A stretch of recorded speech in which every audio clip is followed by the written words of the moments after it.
এইভাবে একবার মাছ ভুনা খেলে আপনার বারবার বানাতে মন চাইবে। আমি কয়েক প্রকারের মাছ একসাথে ভুনা করে থাকি, এটা খেতে অনেক মজা।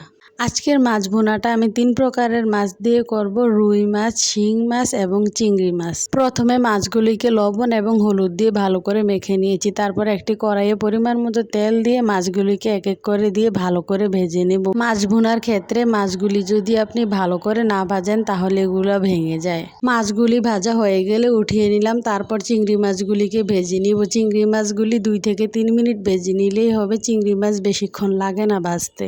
তারপর একটি কড়াইতে পরিমাণ মতো তেল দিয়ে তাতে কিছু পেঁয়াজ কুচি দিয়ে পেঁয়াজ কুচিটাকে একটু ভালো করে ভেজে নিব। ভাজার সময় আমি লবণ দিয়েছি, কারণ লবণ দিলে পেঁয়াজটা তাড়াতাড়ি নরম হয়ে যায়। এভাবে অনবরত নেড়ে পেঁয়াজটাকে ভেজে নিতে হবে। পেঁয়াজগুলি যখন হালকা ভাজা হয়ে গেছে তখন আমি এতে একটু রসুন বাটা দিব। রসুন বাটা দিয়ে আর একটু ভেজে নিব, না হয় রসুনের একটা কাঁচা গন্ধ আছে ওইটা থেকে যায়। এখন আমি পরিমাণ মতো হলুদের গুঁড়া, মরিচের গুঁড়া দিব, আর লবণ আমি আগেই দিয়ে ফেলছি, আর লবণ দেওয়ার প্রয়োজন নাই।